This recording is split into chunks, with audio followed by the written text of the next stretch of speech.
Hello everyone, कैसे हैं आप सभी। मैं पूरा उम्मीद के साथ कहता हूं कि आप सभी अच्छे होंगे, स्वस्थ होंगे और मस्त होंगे। प्यारे बच्चों, आज के वीडियो में हम सब 12th क्लास हिंदी का ऐसे 50 ऑब्जेक्टिव क्वेश्चन को देखने वाले हैं जो 2025 इंटरमीडिएट एग्जाम वालों के लिए बहुत ज्यादा महत्वपूर्ण होने वाला है, यानी कि 12th वालों के लिए बहुत ज्यादा महत्वपूर्ण होने वाला है। इसलिए प्यारे बच्चों, आप सभी से रिक्वेस्ट है, सारे क्वेश्चन को बेहतर तरीके से समझ ले, सारे क्वेश्चन को अच्छे से कवर कर ले। अगर किसी भी क्वेश्चन में कहीं पर भी डाउट होती है तो कमेंट में जरूर बताएं, मैं उसका सोल्यूशन नेक्स्ट वीडियो में अवश्य करूंगा। तो प्यारे बच्चों, वीडियो में आगे बढ़ने से पहले मैं आप सभी को एक बात और बता देना चाहता हूं। मैं आपका प्रीतम सर और आप देख रहे हैं आपका चैनल बिहार एग्जाम आर्ट्स। अगर इस चैनल पर आप सभी पहली बार आए तो चैनल को सब्सक्राइब कर लेना, क्योंकि इस चैनल पर आप सभी को 12th क्लास की तैयारी बेहतर तरीके से करवाई जाएगी। तो प्यारे बच्चों, हम सभी क्लास की ओर चलते हैं। देखो माय डियर स्टूडेंट्स, आप सभी की स्क्रीन पे सबसे पहला क्वेश्चन दिख रहा होगा, बालकृष्ण भट्ट की माता का क्या नाम है। ठीक है, आपकी स्क्रीन पे सबसे पहला क्वेश्चन है, बालकृष्ण भट्ट की माता का क्या नाम है। ठीक है, जिनको जिनको इनका सही आंसर मालूम है, यानी कि राइट आंसर मालूम है, कमेंट में लिखते जाओ। ठीक है, कमेंट करने से होगा क्या, कमेंट करने से आप सभी को याद होगा ज्यादा। ठीक है, याद होगा, प्रैक्टिस होगा। ठीक है, क्वेश्चन है सबसे पहला, बालकृष्ण भट्ट की माता का क्या नाम है। सुशीला देवी, एंड दूसरा ऑप्शन है रजनी देवी, तीसरा ऑप्शन है पार्वती देवी, चौथा ऑप्शन है सविता देवी। ठीक है, इसका करेक्ट आंसर कितने बच्चे बता सकते हो। बालकृष्ण भट्ट की माता का क्या नाम है, बालकृष्ण भट्ट जी की माता का नाम पार्वती देवी है। ठीक है, एक का right answer option number C Parvati Devi. ठीक है, आप सिर्फ समझ गए एक नंबर का क्वेश्चन क्या था। एक नंबर में क्वेश्चन है, बालकृष्ण भट्ट की माता का क्या नाम है, option number C right answer है पार्वती देवी। ठीक है, अब हम सभी बढ़ते हैं नेक्स्ट क्वेश्चन को। ठीक है, देखो वीडियो में और आगे बढ़ने से पहले मैं आपसे को एक बात और बता देना चाहता हूं। सारे क्वेश्चन को ध्यानपूर्वक देख लो। ठीक है, क्योंकि दो दिन से क्लास बंद था। ठीक है, मैं आपसे बता दिया हूं, आपसे को टेलीग्राम पे बता दिया था, कवर करा दिया था, 2 दिन से क्लास बंद था। ठीक है, लेकिन उससे आप सबको कोई भी लेना देना नहीं है। ठीक है, हम सभी बेहतर ढंग से क्लास करेंगे। ठीक है, आज से रेगुलर क्लास चलेगा। ठीक है, अब देखो 2 नंबर में क्वेश्चन है, हार जीत किस प्रकार की रचना है। ठीक है, देखो मैं किसी भी क्वेश्चन को 2 बार या 3 बार बोलूंगा। ठीक है, जिससे सारे विद्यार्थी के क्वेश्चन दिमाग में बैठ जाए। ठीक है, क्वेश्चन 2 नंबर में, हार जीत किस प्रकार की रचना है। गद्य कविता है, या फिर व्यंग्य कविता है, या फिर शौक कविता है, या फिर हास्य कविता है। ठीक है, इसका राइट आंसर कितने बच्चे को मालूम है, कमेंट में लिखते जाओ। ठीक है, आपके हिसाब से भी के पास 2 या 3 सेकंड का समय दिया हुआ है। ठीक है, क्वेश्चन क्या है 2 नंबर में, क्वेश्चन है हार जीत किस प्रकार की रचना है। ठीक है, 2 का राइट आंसर ऑप्शन नंबर ए गद्य कविता। ठीक है, 2 का राइट आंसर क्या होगा, 2 का राइट आंसर ऑप्शन नंबर ए हार जीत एक प्रकार का गद्य कविता है। ठीक है, हार जीत किस प्रकार की रचना है, हार जीत गद्य कविता। ठीक है, अब हम सभी बढ़ते हैं नेक्स्ट क्वेश्चन की ओर। अब देखो 3 नंबर में क्या करें, एकदम धीरे धीरे। ठीक है, ऐसा समझो मैं आप सभी का फ्रेंड बोल रहा हूं, ना कि टीचर बोल रहा हूं। ठीक है, आप सभी मुझे अपना फ्रेंड समझो, ताकि आप सभी को क्वेश्चन बेहतर तरीके से समझ में आएगा। ठीक है, अब देखो क्वेश्चन है 3 नंबर में, अधिनायक कैसी कविता है। ठीक है, क्वेश्चन क्या है 3 नंबर में, सारे क्वेश्चन बीबीआई क्वेश्चन है 2025 इंटरमीडिएट एग्जाम वालों के लिए। ठीक है, मैं इस बात को बार बार दोहरा के नहीं बोलूंगा। ठीक है, क्वेश्चन है 3 नंबर में, वैसे ही 2 दिन से क्लास बंद था, मेरा मूड ऑफ है। ठीक है, मैं आप सभी को कारण बता दिया था, कारण क्या है 2 दिन से क्लास बंद होने का कारण। ठीक है, बगल में गाना बज रहा था, इसलिए क्लास बंद था। ठीक है, अब देखो 3 नंबर में क्वेश्चन है, अधिनायक कैसी कविता है। ठीक है, एकदम धीरे धीरे। ठीक है, एकदम बिल्कुल आसान भाषा में समझो क्वेश्चन को। क्वेश्चन है 3 नंबर में, अधिनायक कैसी कविता है, गद्य कविता, और दूसरा ऑप्शन है व्यंग्य कविता, या तीसरा ऑप्शन है पद्य कविता, एंड चौथा ऑप्शन है छायावादी कविता। ठीक है, देखो आप सभी जैसे मान लो 40, हम सभी 40 या फिर 50 क्वेश्चन को इस वीडियो में कवर करेंगे। आप सभी 1 नंबर से लेकर के 50 नंबर तक आप सभी का जितना आंसर सही होता है आप सभी याद करके लिख दो, या फिर कॉपी में नोट करते जाओ, बाद में कमेंट में बता देना मेरा इतना सही हुआ। ठीक है, इससे आप सभी का टेस्ट भी हो जाएगा। ठीक है, क्वेश्चन है 3 नंबर में, अधिनायक कैसी कविता है। जल्दी जल्दी कमेंट करो 3 का राइट आंसर क्या होगा। ठीक है, अधिनायक व्यंग्य कविता है। ठीक है, आप सभी समझ के 3 का right answer option number B व्यंग्य कविता। ठीक है, आप सभी समझे कि नहीं, एक बार कमेंट में यस लिख दो, मैं समझ जाऊंगा। ठीक है, क्वेश्चन है 3 नंबर में, अधिनायक कैसी कविता है, अधिनायक एक प्रकार का व्यंग्य कविता है। ठीक है, अब हम सभी बढ़ते हैं नेक्स्ट क्वेश्चन की ओर। अब देखो 4 नंबर में क्या करा, एकदम धीरे धीरे। ठीक है, क्वेश्चन है 4 नंबर में, अशोक वाजपेयी किस काल के कवि हैं। ठीक है, क्वेश्चन क्या है, क्वेश्चन है, पहले क्वेश्चन हर एक वीडियो में इस बात को बोलता हूं और हर एक बात बोलता हूं। ठीक है, पहले क्वेश्चन को समझा करो, उसके बाद अपना आंसर कमेंट करना, या फिर अपना आंसर अपने दिमाग में सोचना। ठीक है, क्वेश्चन है 4 नंबर में, अशोक वाजपेयी किस काल के कवि हैं, आदिकाल के, या फिर भक्ति काल के, या फिर रीति काल के, या फिर आधुनिक काल के। ठीक है, कमेंट करो, आप सभी के पास 3 या फिर 4 सेकंड का समय दिया हुआ है। ठीक है, क्वेश्चन है 4 नंबर में, अशोक वाजपेयी किस काल के कवि हैं। ठीक है, 4 का right answer option number D आधुनिक काल के। ठीक है, आप सभी को याद रहेगा कि नहीं, अशोक वाजपेयी आधुनिक काल के कवि थे। ठीक है, अशोक वाजपेयी किस काल के कवि हैं, अशोक वाजपेयी आधुनिक काल के कवि हैं। ठीक है, सारे क्वेश्चन बीबीआई क्वेश्चन होने वाला है। ठीक है, मैं को बार बार बोल देता हूं, लेकिन मेरे मन में याद चलाता है, मैं आप सभी को बता दूं। ठीक है, क्वेश्चन है 5 नंबर में, सूरदास का जन्म स्थान कहां पर है। ठीक है, नीचे जो 4 ऑप्शन दिया हुआ है, इनमें सूरदास का जन्म स्थान कौन सा है, सी ही है, या फिर अमेठी है, या फिर बांदा, या फिर जयपुर। कमेंट करो इसका सही आंसर क्या होगा। ठीक है, सूरदास का जन्म स्थान कहां पर है, सूरदास का जन्म स्थान सी है। ठीक है, ऑप्शन नंबर ए राइट आंसर है सी ही। ठीक है, आप सभी समझ रहे हो कि नहीं, 1 नंबर का 5 का right answer option number A सी ही। ठीक है, सूरदास का जन्म स्थान कहां पर है, सूरदास का जन्म स्थान सी ही है। ठीक है, आप सभी बुक उल्टा के देखो, देखो, या फिर देखो एक बात याद आया, आपसे कॉपी में नोट भी कर सकते हो या फिर इस वीडियो का पीडीएफ पा सकते हो आंसर के साथ। ठीक है, आंसर के साथ आप सभी को वीडियो का पीडीएफ पाने के लिए क्या करना होगा, आप सभी को अच्छे से क्लास कर लेना है। ठीक है, जैसे हम सभी 40-50 ऑब्जेक्टिव क्वेश्चन को सॉल्व करेंगे, आप सभी को शुरू से लेकर अंत तक अच्छे से क्लास कर लेना है। फिर उसके बाद इस वीडियो को डिस्क्रिप्शन में जाना है, आप सभी को वहां पर टेलीग्राम का लिंक मिलेगा, टेलीग्राम को ज्वाइन कर लेना। आप सभी को हर एक वीडियो का पीडीएफ आंसर के साथ, हर एक वीडियो का पीडीएफ आप सभी को मिल जाएगा टेलीग्राम पे। ठीक है, और एक बात, आप सभी 12th क्लास से रिलेटेड किसी भी सब्जेक्ट का क्वेश्चन आप सब मुझे इंस्टाग्राम पे पूछ सकते हो, इंस्टाग्राम का भी लिंक डिस्क्रिप्शन बॉक्स में दिया हुआ है। ठीक है, या फिर आई बटन में दिया हुआ है, या फिर इंस्टाग्राम में क्या बोलते हैं उसको, डिस्क्रिप्शन बॉक्स में दिया हुआ है। ठीक है, अब देखो 5 नंबर में क्वेश्चन है, सूरदास का जन्मस्थान कहां पर है, सूरदास का जन्मस्थान ऑप्शन नंबर ए राइट आंसर है सी ही। ठीक है, अब हम बढ़ते हैं नेक्स्ट क्वेश्चन की ओर। अब देखो 6 नंबर में क्या क्वेश्चन है, क्वेश्चन है 6 नंबर में तुलसीदास का स्थायी निवास कहां पर था। ठीक है, क्वेश्चन क्या कर रहा है 6 नंबर में, क्वेश्चन सारे क्वेश्चन 2025 एक मैं लिख देता हूं, सारे क्वेश्चन 2025 के लिए बहुत ज्यादा वीवीआई क्वेश्चन होने वाला है, ये मत समझना, ये चैनल नया है, इस पर बेहतर ढंग से पढ़ाई नहीं होता होगा। ठीक है, जिसको क्लास छोड़ के जाना है जा सकते हो, मैं इसको कोई रोक टोक नहीं करूंगा, जिसको क्लास छोड़ के जाना है वो जा सकते हो। मुझे उसको मैं हाथ जोड़ के बोलता हूँ, हे भगवान आप क्लास छोड़ के चले जाओ, उसके लिए जो यहाँ पर बेसिक डायलॉग मारता है ना उसके लिए क्लास नहीं है। ठीक है, मेरी सीधी सी बात है, जो यहाँ पर ज्यादा अपने भाषा बोलता है वहां पर उसके लिए ये क्लास नहीं है। ठीक है, जो पढ़ने वाला आता है कहीं पर भी पढ़ लेता है। ठीक है, उसके लिए मोटा किताब मोटी किताब नहीं पढ़नी चाहते थे। ठीक है, वो कहीं पर भी पढ़ लेते हैं। ठीक है, क्वेश्चन है 6 नंबर में तुलसीदास की अस्थायी निवास कहां पर स्थित है। ठीक है, 6 का राइट आंसर क्या होगा, 6 का राइट आंसर आप पहले क्वेश्चन को समझो। ठीक है, क्वेश्चन का राइट 6 नंबर में तुलसीदास का अस्थायी निवास कहां पर था। ठीक है, मतलब तुलसीदास जहां पर शुरू से लेकर बचपन से लेकर के 55 तक, जैसे किसी भी गंजी पर देखे होंगे लिखा रहता है बचपन से लेकर के 55 तक। ठीक है, ठीक इसी प्रकार तुलसीदास जहां से शिक्षा प्राप्त किए थे, यानी अपने जहां से अपना पूरा जिंदगी व्यतीत किए, उसका स्थायी निवास कहां पर है। ठीक है, यही बोल रहा है 6 नंबर का क्वेश्चन में। ठीक है, सबसे पहला ऑप्शन है पाटलिपुत्र, एंड दूसरा ऑप्शन है काशी, एंड तीसरा ऑप्शन है झांसी, एंड चौथा ऑप्शन है वृंदावन। ठीक है, क्वेश्चन क्या कर रहा है 6 नंबर में, क्वेश्चन कर रहा है क्या बोलते हैं तुलसीदास का स्थायी निवास कहां पर है। ठीक है, 6 का right answer option number B Kashi में। ठीक है, सबको याद रखा तुलसीदास का स्थायी निवास काशी में। ठीक है, आप सभी को यही सब क्वेश्चन देखने के लिए मिलेंगे बिहार बोर्ड एग्जाम में। ठीक है, इनसे बाहर क्वेश्चन आप सभी को नहीं पूछा जाएगा, मैं आप सभी से बार बार बोलता हूं, सारे क्वेश्चन को समझ लिया करो। अब देखो 7 नंबर में क्वेश्चन है जयशंकर प्रसाद का निधन कब हुआ था। ठीक है, सारे क्वेश्चन बीबीआई क्वेश्चन है। 7 नंबर में क्वेश्चन है जयशंकर प्रसाद का निधन कब हुआ था। ये मत समझो मेरे पास अभी बहुत ज्यादा समय है, मैं फिर कभी पढ़ लूंगा। ठीक है, मैं आप सभी को लिख के देता हूं, अभी मई चल रही है, मई 2 तारीख मई है। ठीक है, अगर अभी भी आप सभी रेगुलर क्लास करोगे मैं आप सभी को 4 नंबर पक्का दिलवा दूंगा। ठीक है, लेकिन रेगुलर क्लास करोगे तब सब्जेक्टिव ऑब्जेक्टिव हर एक सब्जेक्ट का आप सभी को वीडियो मिलेगा। ठीक है, क्वेश्चन 7 नंबर में जयशंकर प्रसाद का निधन कब हुआ था, 1937 ईस्वी में, या फिर 1950 ईस्वी में, या फिर 1999 ईस्वी में, या फिर 1926 ईस्वी में। ठीक है, कमेंट में लिखो इसका राइट आंसर क्या होगा। ठीक है, गलत आंसर आता है गलत आंसर कमेंट करो। ठीक है, इससे होगा क्या, इससे आपको पता चलेगा हमको कितना आंसर मालूम है कितना आंसर मालूम नहीं है। ठीक है, मैं क्या बोल रहा हूं आपसे भी समझ रहे हो कि नहीं, आप सभी को यह पता चलेगा हम कितने पानी में कितने दूध में है। ठीक है, क्वेश्चन 7 नंबर में जयशंकर प्रसाद का निधन कब हुआ था। ठीक है, 7 का राइट आंसर ऑप्शन नंबर ए 1937 ईस्वी को। ठीक है, सबको याद रखा 7 का राइट आंसर ऑप्शन नंबर ए 1937 ईस्वी में जयशंकर प्रसाद का निधन हो गया था, यानी कि मृत्यु हो गई थी। ठीक है, अब हम बढ़ते हैं नेक्स्ट क्वेश्चन को। आप सभी को समझ में आ रहा है कि नहीं, जिस तरह से मैं आप सभी को बता रहा हूं आप सभी को समझ में आ रहा है कि नहीं, एक बार कमेंट में लिख दो यस, मैं समझ जाऊंगा। ठीक है, अब देखो 8 नंबर में क्या क्वेश्चन है, यहाँ जो थोड़ा सा एरर आ जाता है ये डेस्टो के प्रॉब्लम से होता है। ठीक है, मैं इसको सही कर लूंगा। अब देखो 8 नंबर में क्वेश्चन है अंटोन चेखव किस देश के रहने वाले थे। ठीक है, क्वेश्चन क्या है, क्वेश्चन 8 नंबर में अंटोन चेखव किस देश के रहने वाले थे, जापान के, या फिर रूस के, या फिर जर्मनी के, या फिर ब्रिटेन के। कमेंट में लिखो इसका सही आंसर क्या होगा। ठीक है, अंटोन चेखव किस देश के रहने वाले थे मेरे प्यारे बच्चों, 8 का right answer option number B रूस के। ठीक है, सब बच्चों को याद रहनी चाहिए अंटोन चेखव रूस के रहने वाले थे। ठीक है, अब बढ़ते हैं नेक्स्ट क्वेश्चन की ओर। अब देखो 9 नंबर में क्या क्वेश्चन है, क्वेश्चन है लाना सिंह किस देश की ओर से युद्ध कर रहा था। ये तो MBBI क्वेश्चन हो जाएगा। ठीक है, यानी कि मोस्ट वेरी क्वेश्चन हो जाएगा, लाना सिंह किस देश की ओर से युद्ध कर रहा था, इंग्लैंड की ओर से, या फिर फ्रांस की ओर से, या फिर जर्मनी की ओर से, या फिर थाईलैंड की ओर से। ठीक है, कमेंट करो इसका सही आंसर क्या होगा। ठीक है, 9 नंबर में क्वेश्चन है लाना सिंह किस देश की ओर से युद्ध कर रहा था, ऑप्शन नंबर राइट आंसर है इंग्लैंड की ओर से। ठीक है, आप सभी समझ गए, 9 का right answer option number England की ओर से लाना सिंह युद्ध कर रहा था, आप सभी समझ गए होंगे। ठीक है, अब बढ़ते हैं नेक्स्ट क्वेश्चन को। यह किस शीर्षक पर से लिया गया है, ये जो क्वेश्चन है एक बार दिखा देता हूं। 9 नंबर में जो क्वेश्चन है लाना सिंह किस देश की ओर से युद्ध कर रहा था, यह उसने कहा था शीर्षक पर से लिया गया है। ठीक है, बड़ी दिलचस्पी कहानी आप सभी बेहतर ढंग से पढ़ लेना। ठीक है, पढ़ लें, आप सभी कमेंट करो।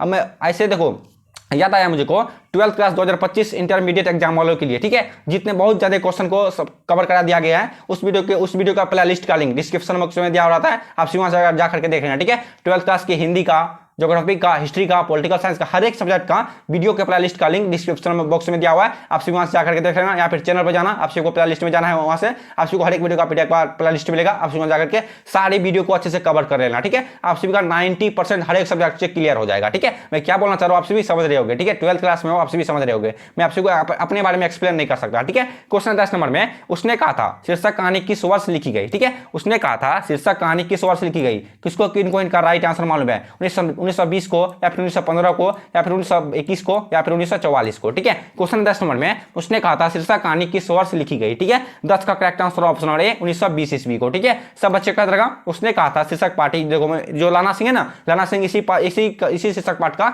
एक पात्र है, ठीक है। उसने कहा था शीर्षक कहानी 1920 ईस्वी में लिखी गई थी, ठीक है। 10 का राइट आंसर ऑप्शन नंबर ए हो जाएगा।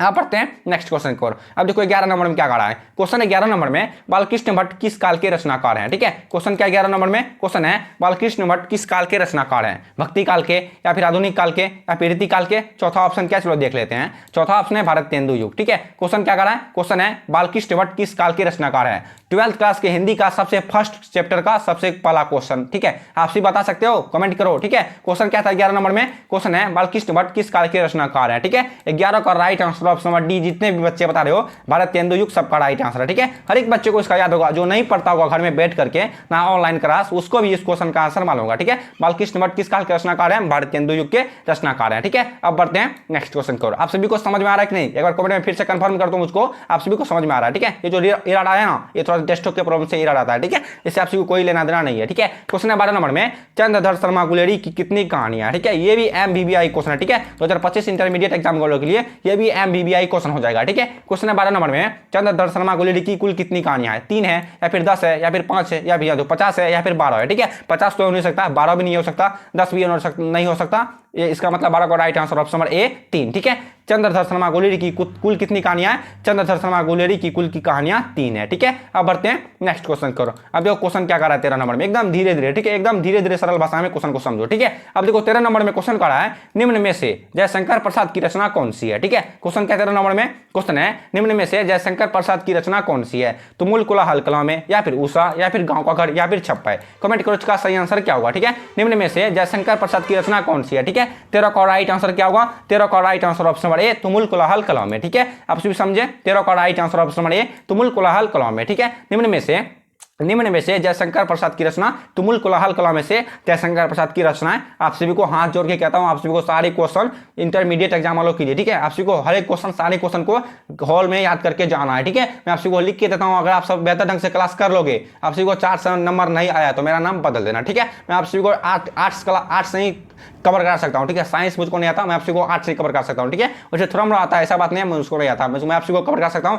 आर्ट्स, ठीक है। आप सभी को बेहतर ढंग से आर्ट्स कवर कर सकता हूं, ठीक है। आप सभी समझ गए, 13 का right answer option number A तुमुल कोलाहल कलामे, ठीक है। अब बढ़ते हैं नेक्स्ट क्वेश्चन को। अभी क्वेश्चन का 14 नंबर में पलटन का विदूषक कौन था, ठीक है। क्वेश्चन क्या है, क्वेश्चन है पलटन का विदूषक कौन था, लाना सिंह या फिर वजीरा सिंह या फिर उधम सिंह या फिर इनमें से कोई भी नहीं, ठीक है। क्वेश्चन क्या है, क्वेश्चन है पलटन का विदूषक कौन था, ठीक है। 14 का right answer option number B Wazira Singh, ठीक है। सबको याद रहेगा 14 का right answer option number B Wazira Singh, ठीक है। पलटन का विदूषक कौन था, पलटन का विदूषक वजीरा सिंह था, ठीक है। अब बढ़ते हैं नेक्स्ट क्वेश्चन को। अब देखो क्वेश्चन क्या कर रहा है 15 नंबर में, क्वेश्चन है माया किस शीर्षक पाठ की पात्रा है, ठीक है। क्वेश्चन क्या है, क्वेश्चन है माया किस शीर्षक पाठ की पात्रा है, ठीक है। रोज शीर्षक पाठ की या फिर त्रिच शीर्षक पाठ की या फिर सिपाही की मां शीर्षक पाठ की या फिर जूठन शीर्षक पाठ की, ठीक है। क्वेश्चन क्या है, क्वेश्चन है माया किस शीर्षक पाठ की पात्रा है, ठीक है। आप सभी को इसका राइट आंसर कमेंट में लिखना है, आप सभी के पास मात्र 3 या 4 सेकंड का समय दिया हुआ है, ठीक है। क्वेश्चन है माया किस शीर्षक पाठ की पात्रा है, ठीक है। 15 का right answer option number D Joothan, ठीक है। माया किस शीर्षक पाठ की पात्रा है मेरे प्यारे बच्चों, 15 का right answer option number D Joothan, ठीक है। अब बढ़ते हैं हम सभी नेक्स्ट क्वेश्चन की ओर। अब देखो 16 नंबर में क्या कहा है, क्वेश्चन है 16 नंबर में परमात्मा आपको खुशी रखे यह कथन किसका है, ठीक है। यह कथन किसका, यह इसका मतलब यह किसने बोला था, ठीक है। क्वेश्चन क्या है 16 नंबर में, क्वेश्चन है परमात्मा आपको खुशी रखे यह कथन किसका है, ठीक है। आप सभी को इसका सही आंसर बताना है कमेंट में, ठीक है। क्वेश्चन है 16 नंबर में परमात्मा आपको खुशी रखे यह कथन किसका है, आगंतुक लड़कियों का या फिर पुरोहित का या फिर चौधरी का या फिर कुंती का, ठीक है।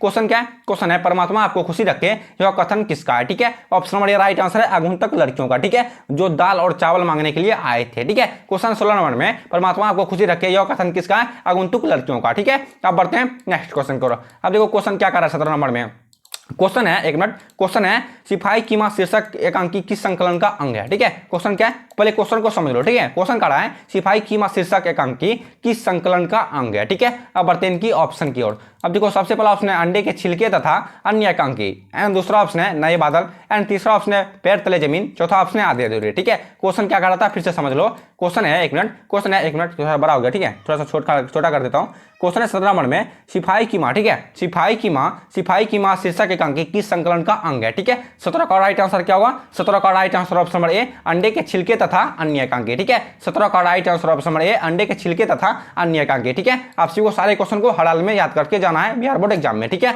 अब देखो 18 नंबर में क्या कहा है, क्वेश्चन 18 नंबर में अशोक वाजपेयी ने राज्य की सेवा किस रूप में की? ठीक है, क्वेश्चन क्या है, क्वेश्चन है अशोक वाजपेयी ने राज्य की सेवा किस रूप में की?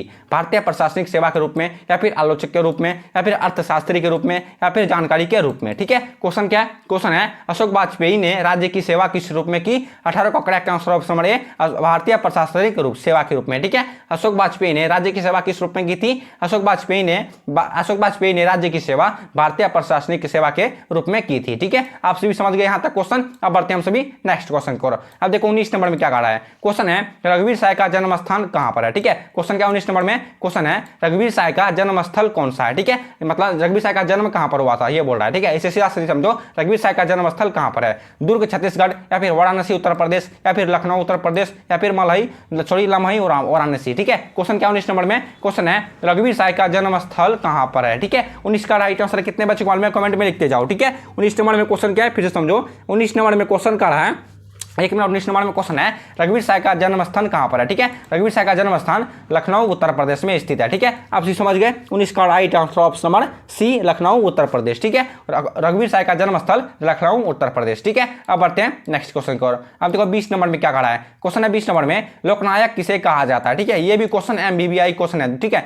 ये भी क्वेश्चन MBBI क्वेश्चन मैं लिख के देता हूं। ठीक है, क्वेश्चन है 20 नंबर में लोकनायक के रूप में किसे जाना जाता है, या फिर लोकनायक किसे कहा जाता है? ठीक है, रामधारी सिंह दिनकर को, या फिर मोहनदास को, या फिर जयशंकर प्रसाद को, या फिर नामवर सिंह को? ठीक है, कमेंट करो इसका सही आंसर क्या होगा। ठीक है, जिनको राइट आंसर इनका राइट आंसर मालूम नहीं है और समझ लो वो कुछ नहीं पढ़ता है। ठीक है, क्वेश्चन है 20 नंबर में लोकनायक किसे कहा जाता है? ठीक है, लोकनायक जयप्रकाश नारायण को कहा जाता है बुर्बकों। ठीक है, 20 का right answer option number C Jayaprakash Narayan. ठीक है, लोकनायक किसे कहा जाता है? लोकनायक जयप्रकाश नारायण जी को कहा जाता है। अब बढ़ते हैं हम सभी नेक्स्ट क्वेश्चन को। अब देखो 21 नंबर में क्वेश्चन कर रहा है ओ सदानीरा शीर्षक पाठ का संबंध किस विधा से है? ठीक है, क्वेश्चन क्या 21 नंबर में क्वेश्चन है ओ सदानीरा शीर्षक पाठ का संबंध किस विधा से है? उपन्यास से, या फिर कहानी से, या फिर नाटक से, या फिर निबंध से? ठीक है, कमेंट करो इसका सही आंसर क्या होगा। ठीक है, ओ सदानीरा शीर्षक पाठ का संबंध किस विधा से है? ठीक है, 21 का राइट आंसर कितने बच्चों को मालूम है? 21 का correct answer option number D निबंध से। ठीक है, ओ सदानीरा शीर्षक पाठ जो है वो एक प्रकार का निबंध है। ठीक है, सारे बच्चों को याद होनी चाहिए, ओ सदानीरा शीर्षक पाठ जो है 12th क्लास की हिंदी में वो एक प्रकार का निबंध है। ठीक है, ना कि नाटक है, ना कि कहानी है, ना कि उपन्यास है। ठीक है, अब बढ़ते हैं हम सभी नेक्स्ट क्वेश्चन को। अब देखो 22 नंबर में क्या कह रहा है, क्वेश्चन कह रहा है 22 नंबर में, क्वेश्चन को समझा करो। ठीक है, हर एक क्वेश्चन को समझा करो, उसके क्वेश्चन में आंसर छिपा रहता है। ठीक है, जो समझने वाला होता है समझ लेता है। ठीक है, जो समझने वाला होता है क्वेश्चन को वो बेहतर ढंग से समझ लेता है क्वेश्चन में क्या बोला जा रहा है। ठीक है, इसलिए मैं बोलता हूं आप सभी क्वेश्चन को बेहतर ढंग से समझा करो। ठीक है, अरे पढ़ना इंसान से बड़ा पढ़ाई नहीं होता। ठीक है, पहले पढ़ने जो व्यक्ति जो बच्चे जो विद्यार्थी सोच लेते हैं मुझको पढ़ना है वो पढ़ ही लेता है। ठीक है, क्वेश्चन 22 नंबर में नारी और नर एक ही द्रव्य की धड़ी दो प्रतिमा है किस शीर्षक पाठ की पंक्ति है? ठीक है, क्वेश्चन क्या 22 नंबर में क्वेश्चन है नारी और नर एक ही द्रव्य की धड़ी दो प्रतिमाएं हैं किस रचनाकार की पंक्ति है? मतलब किसने इस बात को लिखी है? ठीक है, मल्लियज, या फिर दूसरा ऑप्शन क्या, चलो देखते हैं। दूसरा ऑप्शन है रामधारी सिंह दिनकर, तीसरा ऑप्शन है भगत सिंह, चौथा ऑप्शन है जयप्रकाश नारायण। ठीक है, क्वेश्चन क्या था 22 नंबर में, एक मिनट, 22 नंबर में क्वेश्चन कर रहा है नारी और नर। ठीक है, क्वेश्चन क्या है 22 नंबर में, एक मिनट, 22 नंबर में क्वेश्चन है नारी और नर एक ही द्रव्य की ढली दो प्रतिमाएं हैं किस रचनाकार की पंक्ति है? ठीक है,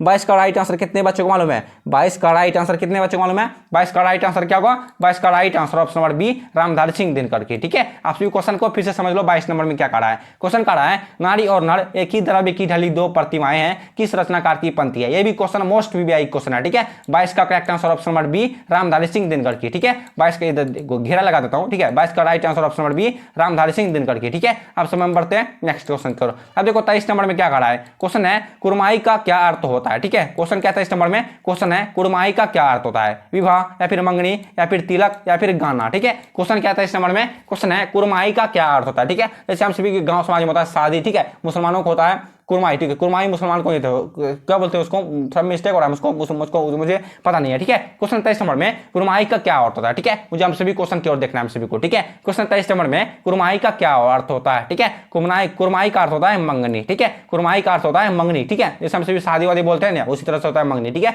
क्या तेरी कुरमाई होगी है, ठीक है, आप सभी को ये सब क्वेश्चन ऑब्जेक्टिव क्वेश्चन में, सब्जेक्टिव क्वेश्चन में ये सब क्वेश्चन पूछ सकते हैं, ठीक है। क्वेश्चन 23 नंबर में कुरमाई का क्या अर्थ होता है, ठीक है, लाना सिंह, ठीक है, इसी शीर्षक पाठ में उसने कहा था कुरमाई का क्या अर्थ होता है मंगनी, ठीक है, आप सभी समझ गए। अब बढ़ते हैं नेक्स्ट क्वेश्चन करो। अब देखो 24 नंबर में क्वेश्चन है, उसने कहा था शीर्षक कहानी में किस शहर का चित्रण, ठीक है। देखो उसने कहा था शीर्षक पाठ से बहुत सारे क्वेश्चन बनते हैं, ठीक है। 24 नंबर में उसने कहा था शीर्षक पाठ की जो क्वेश्चन है, तो उसने कहा था, आप सभी ऐसे समझ लो 12th क्लास की हिंदी में जो उसने कहा था शीर्षक पाठ है, इससे बहुत क्वेश्चन बनते हैं, ठीक है। आप देखो 24 नंबर में क्वेश्चन है, उसने कहा था शीर्षक पाठ, ठीक है, एक मिनट, उसने कहा था शीर्षक कहानी में किस शहर का चित्रण है, जयपुर का या फिर लखनऊ का या फिर चंडीगढ़ का या फिर अमृतसर का, ठीक है। इसका सही आंसर कितने बच्चों को मालूम है, कमेंट में फटाफट लिखो, ठीक है। क्वेश्चन है 24 नंबर में, उसने कहा था शीर्षक कहानी में किस शहर का चित्रण है, ठीक है। 24 का right answer option number D Amritsar का, ठीक है, सबको याद रहेगा। 24 का correct answer option number D Amritsar का, ठीक है। अब हम सभी बढ़ते हैं नेक्स्ट क्वेश्चन करो। अब देखो 25 नंबर में क्वेश्चन है, हिंदी में पदबंध के कितने भेद हैं, ठीक है। क्वेश्चन क्या 25 नंबर में क्वेश्चन है, हिंदी में पदबंध के कितने भेद हैं, 5 हैं या फिर 10 हैं या फिर 3 हैं या फिर 6 हैं, ठीक है। कमेंट में लिखो इसका सही आंसर क्या होगा। हिंदी में पदबंध के कितने भेद हैं, 25 का करेक्ट आंसर क्या होगा मेरे प्यारे बच्चों, 25 का राइट आंसर ऑप्शन नंबर ए 5 है, ठीक है। हिंदी में पदबंध के 5 भेद होते हैं, ठीक है, आप सभी समझ गए। अब हम सभी बढ़ते हैं नेक्स्ट क्वेश्चन को। अब देखो 26 नंबर में सारे क्वेश्चन को याद कर लो, ठीक है, सारे क्वेश्चन को याद कर लो। मैं आप सभी को बता दिया हूं, अगर आप सब इस वीडियो का पीडीएफ पाना चाहते हो हर एक क्वेश्चन के आंसर के साथ, आप सभी को टेलीग्राम को ज्वाइन करना होगा, ठीक है। टेलीग्राम को ज्वाइन करने के लिए आप सभी को कुछ नहीं करना, बस आप सभी इस तरह से भी ज्वाइन कर सकते हो। टेलीग्राम में जाना है, आप सभी को वहां पर लिखना है बिहार एग्जाम मार्क्स, ठीक है। आप सभी को इस चैनल का लोगो मिल जाएगा, आप सभी मिला लेना, आप सभी को वहीं पर हर एक वीडियो का पीडीएफ मिलेगा, ठीक है। या फिर आप सभी डायरेक्ट आप सभी इस वीडियो को डिस्क्रिप्शन में जाकर आप सभी को टेलीग्राम का लिंक मिलेगा, आप सभी वहां से जाकर के टेलीग्राम को ज्वाइन कर लेना, ठीक है, और हर एक वीडियो का पीडीएफ फ्री में पा लेना, ठीक है। अब देखो 26 नंबर में क्वेश्चन है, पुत्र वियोग से, ठीक है, पुत्र वियोग से मां का जीवन कैसा हो गया है, ठीक है। क्वेश्चन क्या 26 नंबर में क्वेश्चन है, पुत्र वियोग से मां का जीवन कैसा हो गया है, सुना सुना या फिर खुशहाल या फिर आनंदित या फिर सुखमय, ठीक है। क्वेश्चन 26 नंबर में पुत्र वियोग से मां का जीवन कैसा हो गया है, ठीक है। कमेंट में लिखो इसका सही आंसर क्या होगा, ठीक है। 26 का करेक्ट आंसर ऑप्शन नंबर ए सुना सुना, ठीक है। पुत्र वियोग शीर्षक पाठ में मां का जीवन कैसा हो गया है, पुत्र वियोग शीर्षक पाठ में मां का जीवन एकदम बिल्कुल सुना सुना सा हो गया है, ठीक है, मानो निर्जीव सा लग रहा हो, ठीक है, उसे कुछ भी नहीं दिखाई दे रहा हो, ठीक है, मानो वो जीवित रहकर भी लग रहा है उसको वो मर गई है, ठीक है, उसको उसको वो जो है जीवित होकर भी उसको लगता है मैं मर गई हूँ, ठीक है। आप बढ़ते हैं नेक्स्ट क्वेश्चन की ओर। वैसे समझाऊंगा आपसे बहुत वीडियो लंबा हो जाएगा, ठीक है, अगर मैं आपसे को बेहतर ढंग से व्याख्या करके बताऊं तो आपसे बहुत वीडियो लंबा हो जाएगा, ठीक है। अब देखो 27 नंबर में क्वेश्चन है, जूठन शीर्षक पाठ हिंदी साहित्य की कौन सी विधा है, ठीक है। क्वेश्चन क्या 27 नंबर में क्वेश्चन है, जूठन शीर्षक पाठ हिंदी साहित्य की कौन सी विधा है, शब्द चित्र या फिर रेखा चित्र या फिर निबंध। चौथा ऑप्शन क्या, चलो देख लेते हैं। चौथा ऑप्शन है आत्मकथा, ठीक है। 28 नंबर में 27 नंबर में क्वेश्चन है, जूठन शीर्षक पाठ हिंदी साहित्य की कौन सी विधा है, ठीक है। 27 का राइट आंसर क्या होगा, 27 का correct answer option number D होगा, ठीक है। 27 का right answer option number D आत्मकथा, ठीक है। क्वेश्चन को फिर से समझ लो, 27 नंबर में क्वेश्चन का रहा है, जूठन शीर्षक पाठ, ठीक है, जूठन शीर्षक पाठ हिंदी साहित्य की कौन सी विधा है, ठीक है।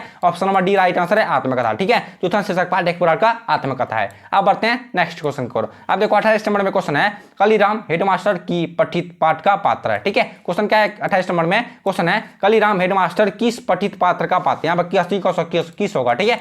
कलीराम हेडमास्टर किस पठित पाठ का पात्र है, रोज इस क्वेश्चन का कहने का मतलब है, ठीक है, मैं बता देता हूं आपसे को, इस क्वेश्चन का कहने का मतलब है कलीराम हेडमास्टर किस शीर्षक पाठ का, ठीक है। 12th क्लास की हिंदी में कलीराम हेडमास्टर किस शीर्षक पाठ में उसके नाम को दर्शाया गया है, रोज शीर्षक पाठ में या फिर जूठन शीर्षक पाठ में। एक मैं थोड़ा सा क्लीन कर देता हूँ, ठीक है, क्लीन से थोड़ा क्लीन कर देता हूँ, ठीक है। और तीसरा ऑप्शन है उसने कहा था, चौथा ऑप्शन है हंसते हुए मेरा अकेलापन, ठीक है। आप सभी क्वेश्चन को समझो कि नहीं, क्वेश्चन आप सभी समझे कि नहीं, कलीराम हेडमास्टर किस पठित पाठ का पात्र है, ठीक है। 28 का करेक्ट आंसर क्या होगा, 28 का right answer option number B Joothan, ठीक है। जूठन शीर्षक पाठ में कलीराम हेडमास्टर है, ठीक है, जो उसके लेखक के बेटे से झाड़ू लगवा रहा था, ठीक है, जिसको लेखक के पिता ने हेडमास्टर जिसको बकरी की तरह घसीट के लेकर बाहर निकाला था, ठीक है।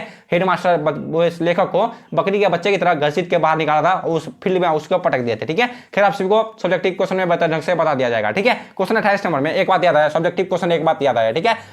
ट्वेल्थ क्लास 2025 इंटरमीडिएट एग्जाम वालों के लिए, ठीक है। सब्जेक्टिव क्वेश्चन को बेहतर ढंग से समझा दिया गया, ठीक है। 2-4 वीडियो ऐसा आया है जो जिसमें 30 या फिर 40 सब्जेक्टिव क्वेश्चन को बेहतर ढंग से समझा दिया गया, जो 2025 इंटरमीडिएट एग्जाम वालों के लिए वीवीआई क्वेश्चन होने वाला है, ठीक है। और वीडियो आते आते मैं आपको सब्जेक्टिव क्वेश्चन और कवर कराऊंगा, ठीक है। ऐसी बात नहीं है और सब्जेक्टिव क्वेश्चन नहीं आएगा, ठीक है। और 12th क्लास के हिस्ट्री का, हिंदी का, इंग्लिश का, ज्योग्राफी का, साइकोलॉजी का, पॉलिटिकल साइंस का, हर एक सब्जेक्ट का साइकोलॉजी, हर एक सब्जेक्ट का सब्जेक्टिव भी आएगा एंड ऑब्जेक्टिव आएगा, ठीक है। बस आप रेगुलर क्लास करोगे, ठीक है, रेगुलर क्लास करोगे तब, ठीक है। अगर आप सब चाहते हो हर एक वीडियो का नोटिफिकेशन सबसे पहले आप सभी तक पहुंचे, ठीक है, उससे आपको क्या करना होगा, चैनल को सब्सक्राइब करना होगा, ठीक है। चैनल को सब्सक्राइब कुछ नहीं जाता, ठीक है, चैनल को सब्सक्राइब कर लिया करो, ठीक है। आप देखो 28 नंबर में क्वेश्चन है, कलीराम हेडमास्टर किस पठित पात्र की पात्र है, option number B right answer है जूठन, ठीक है। अब बढ़ते हैं हम सभी नेक्स्ट क्वेश्चन करो। अब देखो 29 नंबर में क्वेश्चन है, नामवर सिंह के ललित निबंध का क्या नाम है, ठीक है। क्वेश्चन क्या 29 नंबर में क्वेश्चन है, नामवर सिंह के ललित निबंध का क्या नाम है, बकलाम खुद या फिर मशक या फिर जंगल और भेड़िया या फिर परमात्मा का कुत्ता, ठीक है।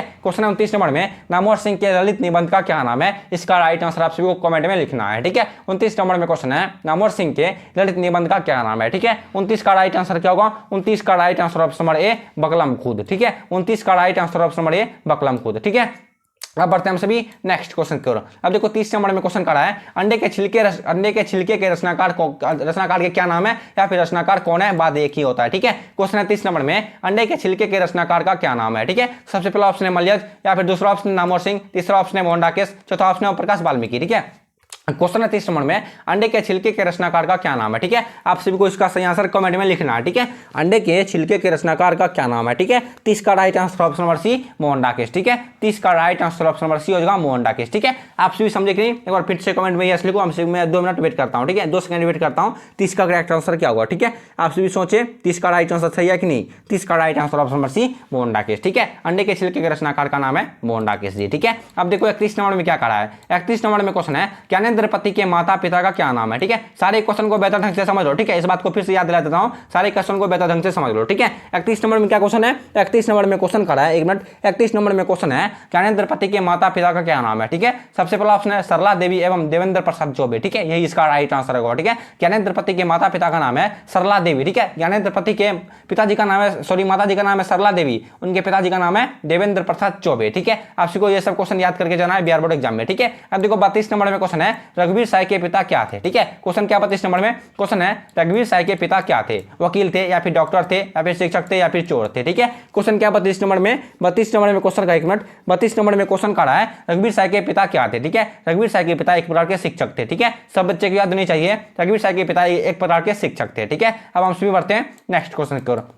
आप देखो 33 नंबर में क्या करा है, कोई 1 मिनट, 33 नंबर में क्वेश्चन करा है, 1 मिनट सही कर देता हूं, ठीक है। डेस्कटॉप पे सही करते हैं, डेस्कटॉप थोड़ा सा छोटा है ना, इसलिए प्रॉब्लम होता है, ठीक है। क्वेश्चन है 33 नंबर में, यहाँ देखो डेस्कटॉप थोड़ा सा छोटा है इसलिए प्रॉब्लम होता है, ठीक है। 33 नंबर में क्वेश्चन क्या है, 33 नंबर में क्वेश्चन है, डरा हुआ मन बेमन जिसका बाजा, ठीक है, जिसका बाजा रोज बजता है, यह पंक्ति किस शीर्षक पाठ की है, ठीक है। क्वेश्चन क्या है 33 नंबर में क्वेश्चन है, डरा हुआ मन बेमन जिसका बाजा रोज बजाता है, यह पंक्ति किस शीर्षक पाठ की है, छप्पा या फिर अधिनायक या फिर हारजीत या फिर गाँव, ठीक है। क्वेश्चन क्या है 33 नंबर में, क्वेश्चन को समझा करो, ठीक है। क्वेश्चन को नहीं समझे, वीडियो को थोड़ा सा स्किप भी कर दिया ना, आप सभी का 1 नंबर कट जाएगा, ठीक है। मैं लिख देता हूं, अगर आप सब वीडियो को थोड़ा सा भी स्किप किए 1 नंबर आप सभी का कट जाएगा, ठीक है। ये जितने भी बच्चे ये सोच लिए जो चैनल नया है इस पर बेहतर ढंग से पढ़ाई नहीं होता होगा, मैंने आप सभी को बता दिया ना, आप सभी चैनल छोड़ के जा सकते हो, ठीक है। क्लास ही मत करो, चैनल छोड़ के चले जाओ, ठीक है। अगर चैनल को सब्सक्राइब भी किया तो चैनल को अनसब्सक्राइब कर देना, ठीक है। क्वेश्चन 33 नंबर में, डरा हुआ मन बेमन जिसका बाजा रोज बजाता है, यह पंक्ति किस शीर्षक पाठ की है, ठीक है। 33 का करेक्ट आंसर क्या होगा, 33 का right answer option number B अधिनायक शीर्षक पाठ का यह है, ठीक है।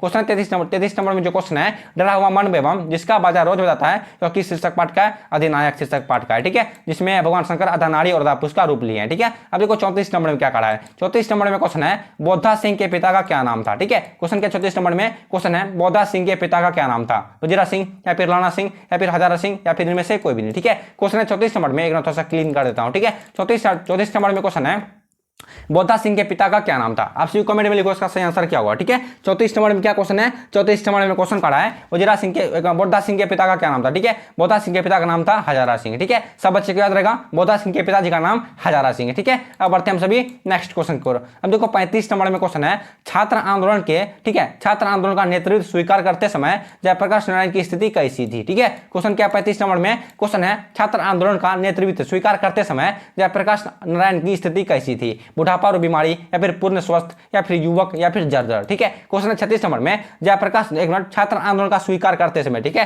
छात्र आंदोलन का नेतृत्व स्वीकार करते समय जयप्रकाश नारायण की स्थिति एकदम बुढ़ापा और बीमारी थी। ठीक है, उस समय जयप्रकाश नारायण जी एकदम बूढ़ा हो गए थे और बीमार भी रहते थे। ठीक है, 35 का करेक्ट आंसर ऑप्शन नंबर ए हो जाएगा। अब देखो 36 नंबर में क्या क्वेश्चन है, 36 नंबर में क्वेश्चन है प्रगीत और समाज के लेखक का क्या नाम है। ठीक है, आपसे को इस तरह से भी पूछ सकता है प्रगीत और समाज शीर्षक पाठ के लेखक कौन है, यानी कि रचनाकार कौन है। ठीक है, आपसे को इस तरह से भी क्वेश्चन पूछ सकता है। ठीक है, खैर आपसे भी समझ लेना। ठीक है, अब देखो 36 नंबर में क्वेश्चन है प्रगीत और समाज शीर्षक पाठ के लेखक कौन है, मलयज या फिर ओम प्रकाश वाल्मीकि। ठीक है, दूसरा ऑप्शन है ओम प्रकाश वाल्मीकि, तीसरा ऑप्शन है जय कृष्ण मूर्ति, चौथा ऑप्शन नामवर सिंह। ठीक है, क्वेश्चन क्या 36 नंबर में, 36 नंबर में क्या क्वेश्चन है, 36 नंबर में क्वेश्चन है प्रगीत और समाज शीर्षक पाठ के लेखक कौन है। ठीक है, option number D right answer है नामवर सिंह। ठीक है, हर एक बच्चे को इसका राइट आंसर मालूम होगा। ठीक है, प्रगीत और समाज शीर्षक पाठ के लेखक है नामवर सिंह। ठीक है, आप सभी समझ गए। देखो कितने बच्चे के कमेंट में ये आता है सर क्लास करते करते बोर हो जाते हैं। ठीक है, उसके लिए क्या उपाय होनी चाहिए, उसके लिए बस एक ही उपाय है, 40 क्वेश्चन देखो आप सभी के पास 4 क्या बोला जाए 7-8 महीने के समय है। ठीक है, ऐसे ऐसे हर एक वीडियो में हम सब 40 क्वेश्चन को ही कवर करेंगे। ठीक है, जितने भी ऑब्जेक्टिव क्वेश्चन आएंगे हर एक वीडियो में आप सभी 40 क्वेश्चन को ही कवर करेंगे। ठीक है, इससे क्या फायदा है, इससे फायदा है क्लास में बच्चे बोर नहीं होंगे। ठीक है, क्लास करते करते बोर नहीं होंगे, अच्छे से पढ़ाई भी हो जाता है। ठीक है, मजे मजे से पढ़ाई भी हो जाता है और क्लास में हम सभी बोर नहीं होते हैं। ठीक है, सब्जेक्टिव क्वेश्चन जब आएगा, सब्जेक्टिव क्वेश्चन 10 ऑब्जेक्टिव क्वेश्चन आ सकता है, या फिर 5 ऑब्जेक्टिव क्वेश्चन आ सकता है, या फिर 8 ऑब्जेक्टिव क्वेश्चन आ सकता है। ठीक है, 5 से लेकिन कम नहीं आएगा। ठीक है, 5 तक रहेगा, 5 से लेकिन कम नहीं आएगा। ठीक है, सब्जेक्टिव क्वेश्चन हर एक सब्जेक्ट का। 36 का correct answer option number D Namvar Singh. अब बढ़ते हैं नेक्स्ट क्वेश्चन करो। अब देखो 37 नंबर में क्वेश्चन है जयप्रकाश नारायण का जन्म कब हुआ था। ठीक है, क्वेश्चन क्या 37 नंबर में क्वेश्चन है जयप्रकाश नारायण का जन्म कब हुआ था, 11 अक्टूबर 1919 को, दूसरा ऑप्शन 11 अक्टूबर 1900, 11 अक्टूबर 1900, या फिर दूसरा ऑप्शन है 11 अक्टूबर 1901, दूसरा ऑप्शन 11 अक्टूबर 1902, चौथा ऑप्शन है 11 अक्टूबर 1904। ठीक है, तीसरा ऑप्शन है 11 अक्टूबर 1902। 37 नंबर में क्वेश्चन क्या है, 37 नंबर में क्वेश्चन है जयप्रकाश नारायण का जन्म कब हुआ था, कमेंट करो इसका सही आंसर क्या होगा। ठीक है, 37 नंबर में क्या क्वेश्चन है, 37 नंबर में क्वेश्चन खड़ा है जयप्रकाश नारायण का जन्म कब हुआ था। ठीक है, इसका राइट आंसर क्या हुआ, 37 का करेक्ट आंसर क्या हुआ, 37 का right answer option number C 11 October 1902 ईस्वी को। ठीक है, जयप्रकाश नारायण का जन्म हुआ था 11 अक्टूबर 1902 ईस्वी को। ठीक है, लोकनायक के रूप में जयप्रकाश नारायण को जाना जाता है। ठीक है, आपसे को हर हाल में सब क्वेश्चन को याद करके जाना है। ठीक है, मैं आपसे को दोहरा के नहीं बोलूंगा, आपसे याद करके जाना है। ठीक है, 37 आप देखो 38 नंबर में क्या क्वेश्चन है, क्वेश्चन है हाड़े कोहड़ी नाम किसकी कृति है। ठीक है, क्वेश्चन क्या है, क्वेश्चन है हाड़े कोहड़ी नाम किसकी कृति है, रामधारी सिंह दिनकर की, या फिर बालकृष्ण भट्ट की, या फिर जय कृष्ण मूर्ति की, या फिर भगत सिंह की। इसका कमेंट करो, इसका सही आंसर क्या होगा। ठीक है, हाड़े कोहड़ी नाम किसकी कृति है, 38 का करेक्ट आंसर क्या होगा, 38 का राइट आंसर ऑप्शन नंबर ए रामधारी सिंह दिनकर की। ठीक है, हाड़े कोहड़ी नाम किस शीर्षक पाठ की रचना है, हाड़े कोहड़ी नाम किसकी कृति है, ऑप्शन नंबर ए राइट आंसर है रामधारी सिंह दिनकर की। ठीक है, अब बढ़ते हैं हम सभी नेक्स्ट क्वेश्चन की ओर। अब देखो 39 नंबर में क्वेश्चन है अज्ञा का पूरा नाम क्या है। ठीक है, आप सबको ये भी क्वेश्चन बार बार पूछ सकते हैं। ठीक है, आप सभी क्वेश्चन में जानते हैं कि नहीं, क्वेश्चन में उल्टा के देखना, इससे क्वेश्चन बार बार क्वेश्चन सब क्वेश्चन पूछे गए हैं। ठीक है, क्वेश्चन 39 नंबर में अज्ञा का पूरा नाम क्या है। ठीक है, आप सबको याद आया, एक बात याद दिला देता हूं, सब्जेक्टिव क्वेश्चन जो क्वेश्चन बैंक में पूछा गया है। ठीक है, आपसे वो सब्जेक्टिव में जो क्वेश्चन बैंक में जो आप सभी को सब्जेक्टिव का आंसर मिलेगा, आप सभी को वो क्वेश्चन बिल्कुल भी याद नहीं करना। ठीक है, क्वेश्चन बैंक में जो आप सभी को सब्जेक्टिव का आंसर मिलेगा, ठीक है, सब्जेक्टिव क्वेश्चन का आंसर मिलेगा किसी भी सब्जेक्ट का, आप सभी को उसका आंसर बिल्कुल भी याद नहीं करना है। ठीक है, क्योंकि उसमें हर एक शब्द किताबी भाषा में लिखा हुआ रहता है। ठीक है, आप सभी को जो कॉपी चेक करता है उसको किताबी भाषा में नहीं बल्कि अपने भाषा का उत्तर चाहिए। ठीक है, ताकि उनको बेहतर ढंग से समझ में आ सके। ठीक है, तब आप सभी को 2 नंबर पक्का मिलेगा, 5 नंबर पक्का मिलेगा। ठीक है, मैं क्या बोलना चाह रहा हूँ आप सभी समझ रहे होंगे। ठीक है, इसलिए मैं बोलता हूँ क्वेश्चन में ठीक है किसी भी बुक का, ठीक है, खास करके किसी भी बुक का उसका सब्जेक्टिव का आंसर मत लिखा करो। ठीक है, मैं आप सभी को ये सलाह दे सकता हूँ, आगे आपकी मर्जी। अब मैं आपसे 39 नंबर में क्वेश्चन है, मैंने आप सभी को बता दिया ना, मैं आप सभी को हर एक सब्जेक्ट का ऐसे ऐसे सब्जेक्टिव क्वेश्चन को कवर करा दूंगा, जिससे आप सभी को हर एक क्वेश्चन का, हर एक चैप्टर, हर एक सब्जेक्ट का डाउट क्लियर हो जाएगा एग्जाम के लिए। ठीक है, 39 नंबर में क्वेश्चन है अज्ञा का पूरा नाम क्या है। ठीक है, आप देखो इसका राइट आंसर क्या होगा। ठीक है, अज्ञा जी का पूरा नाम है सच्चिदानंद हीरानंद वात्स्ययन अज्ञा। ठीक है, आप सभी को ऑब्जेक्टिव क्वेश्चन में ये पूछ सकते हैं। ठीक है, अज्ञा जी का पूरा नाम है सच्चिदानंद हीरानंद वात्स्ययन अज्ञा। ठीक है, आप सभी समझ गए, फिर से देख लो, अज्ञा जी का पूरा नाम सच्चिदानंद हीरानंद वात्स्ययन अज्ञा। ठीक है, अब देखो इस वीडियो का सबसे लास्ट क्वेश्चन। ठीक है, क्वेश्चन क्या 41 नंबर में क्वेश्चन है अज्ञा का जन्म कब हुआ था। ठीक है, क्वेश्चन के 40 नंबर में क्वेश्चन है अज्ञा का जन्म कब हुआ था। सबसे पहला ऑप्शन है 7 मार्च 1910 को, दूसरा ऑप्शन है 7 मार्च 1911 को, तीसरा ऑप्शन है 7 मार्च 1917 को, चौथा ऑप्शन है 8 मार्च 1918 को। ठीक है, क्वेश्चन है 40 नंबर में अज्ञा जी का जन्म कब हुआ था। ठीक है, कमेंट करो इसका सही आंसर क्या होगा। ठीक है, अज्ञा जी का जन्म हुआ था 7 मार्च 1911 ईस्वी को। ठीक है, सब बच्चों का 40 का correct answer option number B 7 March 1911 को। ठीक है, मैं आशा करता हूं कि आप सभी को जिस तरह से मैंने बताया है, जिस तरह से मैंने आप सभी को सारे क्वेश्चन को कवर कराया है, आप सभी को बेहतर ढंग से समझ में आया होगा। ठीक है, अगर आप सब बेहतर ढंग से समझ में आया तो वीडियो को एक बार लाइक कर दो और अपने दोस्तों के साथ, अपने प्यारे हाथों से जम के शेयर कर दो, ताकि उन लोगों को भी कुछ फायदा हो सके। ठीक है, और एक बात, अगर आप सब इस चैनल पर पहली बार, चैनल को सब्सक्राइब कर लेना। ठीक है, आप सभी को पता है क्यों सब्सक्राइब करना है। आप सभी को इस चैनल पर आप सभी को 12th क्लास की तैयारी बेहतर तरीके से करवाई जाएगी। ठीक है, तब तक ये मत सोचना मेरे पास बहुत ज्यादा समय है, मैं फिर कभी पढ़ लूंगा। ठीक है, अरे बाबा, मैं आप सभी को बार बार इस बात को बोलता हूं। ठीक है, कभी मत सोचो ये मेरे पास बहुत ज्यादा समय है, मैं फिर कभी पढ़ लूंगा। ठीक है, ऐसे समझो कल एग्जाम है। ठीक है, ऐसे समझो कल एग्जाम है, आज क्वेश्चन को याद करके जाना है। ठीक है, तब तक आप सभी दम की तैयारी करो। तब तक मिलेंगे नेक्स्ट वाले वीडियो में, तब तक के लिए बाय बाय। ठीक है।